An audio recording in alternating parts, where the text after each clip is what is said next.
Social মিডিয়ার কয়েকটি interesting বিষয় আছে। আপনি যদি কিছুদিন সিঙ্গেল ছবি আপলোড করেন তাহলে সবাই ধরে নিবে আপনার ডিভোর্স হয়ে গেছে।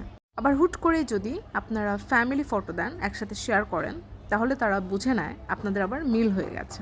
সোশ্যাল মিডিয়াতে যদি আপনারা কোনো বাচ্চা কাচ্চার ভিডিও না দেন তাহলে ধরে নেয় যে আপনারা নিঃসন্তান দম্পতি। আবার হঠাৎ করে যদি কখনো কোনো বাচ্চার সাথে আপনি ছবি আপলোড করেন তাহলে তারা আপনাকে নানান প্রশ্ন করে বিব্রত করবে।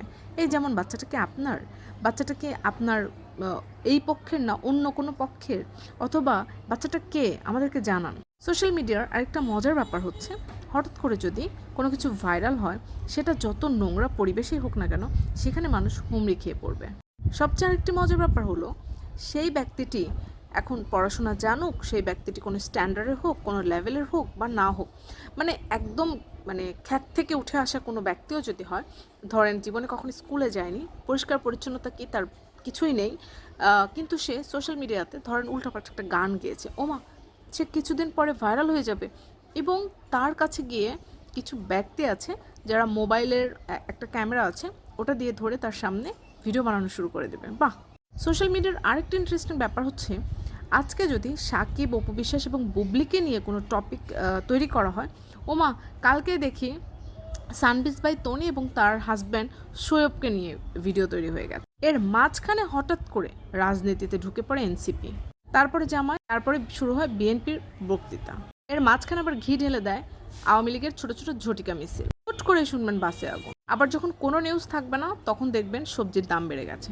তারপরে যখন আর কোনো সংবাদ পাওয়াই যাবে না, তারপরে শুনবেন কোনো একজন স্বনামধন্য হুজুরের ডিভোর্স হয়ে গেছে।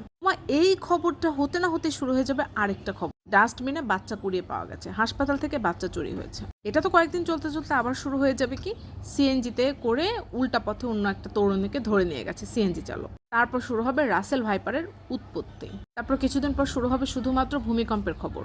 তারপর শুরু হবে কি, সেন্ট মার্টিন খুলে দিয়েছে। তারপর শুরু হবে পঞ্চগড়ে প্রচন্ড শীতের তাপমাত্রা, শীত প্রবাহ বয়ে চলছে। শ্রীমঙ্গলের সর্বনিম্ন, হিমালয় থেকে বরফ গলে গলে বাংলাদেশের দিকে আসছে।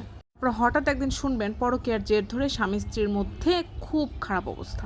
এরপরে আবার খবরে পাবেন যে ছোট ছোট কিছু রেস্টুরেন্টে দম্পতি ধরা পড়েছে। এরপরে খবরে পাবেন বিদেশ থেকে আসতে বসে তার স্বর্ণ গয়না সবকিছু কাস্টমসে রেখে দিয়েছে। হুট করে একদিন শুনতে পারবেন যে কোনো একজন রাজনৈতিক ব্যক্তিত্ব মারা গেছে। তারপরে আপনি নিউজগুলো দেখতে দেখতে পেছন থেকে আপনার স্ত্রী বলবে, চাল নেই, ডাল নেই, আটা নেই, সবজি নেই, মাছ নেই, মাংস নেই, মাস কিভাবে চলবে। এই ব্যাপারটা ঘটতে ঘটতে আপনার সন্তান এসে দিবে বিছানার উপর একটা জোরের লাফ।